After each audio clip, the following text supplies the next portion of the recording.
નમસ્કાર દર્શક મિત્રો, હું છું બાબા સૈયદ. વિજાપુરની ખબરમાં આપનું સ્વાગત છે. વિજાપુરમાં લોકોને સમયસર રાંધણ ગેસ પુરવઠો મળે તે માટે વિજાપુરમાં તંત્ર દ્વારા સઘન મોનિટરિંગ કરવામાં આવશે. સમાચાર વિગતવાર જાણીએ તો વિજાપુર રાંધણ ગેસ એલપીજીનો જથ્થો સમયસર લોકો સુધી પહોંચે અને કાળાબજારી કે અનઅધિકૃત વેચાણ ન થાય તે માટે વિજાપુર તાલુકાની 6 ગેસ એજન્સીઓમાં રેવન્યુ અને પોલીસ વિભાગના અધિકારીઓને તૈનાત કરવામાં આવ્યા છે. જિલ્લા મેજિસ્ટ્રેટ કચેરી મહેસાણા આજે આદેશ જારી કર્યો છે. આદેશમાં કેન્દ્ર અને રાજ્ય સરકારની સૂચનાઓને ધ્યાનમાં લેવામાં આવી છે. આવશ્યક ચીજવસ્તુ અધિનિયમ 1955 હેઠળ આ પગલાં લેવામાં આવ્યા છે.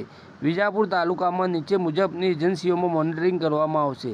રામ કબીર ભારત ગેસ ગ્રામીણ વિતરક ફુદેરા વિજાપુર, જેમાં નાયબ મામલતદાર એનડી ચાવડા અને યુપીસી રાજેન્દ્રસિંહ મહેન્દ્રસિંહ રહેશે.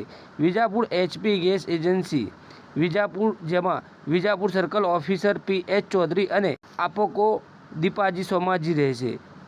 વાત કરીએ રાઘવ ગેસ એજન્સીની તો Vijapur circle officer R Chaudhary અને યુપીસી જગદીશભાઈ ગેમરભાઈ રહેશે. ધરતી ઇન્ડિયન કુકરવાડા વિજાપુર કુકરવાડા એજન્સીની તો વિજાપુર નાયબ મામલતદાર રણજીતજી ચૌધરી અને યુપીસી હાર્દિક કુમાર રાજુભાઈ રહેશે.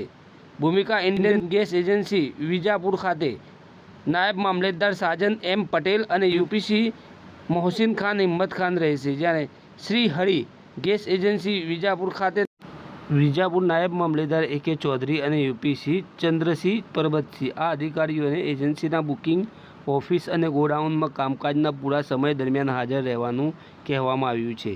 તેઓને ભારતીય નાગરિક સુરક્ષા સંહિતા 2023ની કલમ 41, 108, 109, 148 અને 163 હેઠળ જરૂરી અધિકારો પર આપવામાં આવ્યા છે. આ આદેશ તારીખ 14 માર્ચ 2026થી તરત અમલમાં આવ્યો છે અને આગામી આદેશ સુધી ચાલુ રહેશે. લોકો માટે મહત્વની વાત એ છે કે જિલ્લા વહીવટીતંત્રે નાગરિકોને અપીલ કરી છે કે એલપીજી સિલિન્ડરનો બિનજરૂરી સંગ્રહ ન કરે, અફવાઓ પર ધ્યાન ન આપે. જો કોઈ એજન્સીમાં અનિયમિતતા જણાય તો તાત્કાલિક નજીકના અધિકારીને જાણ કરવી. આ વ્યવસ્થાથી વિજાપુર તાલુકામાં રાંધણ ગેસનો પુરવઠો સરળ અને સુચારૂ રહે તેવી અપેક્ષા છે.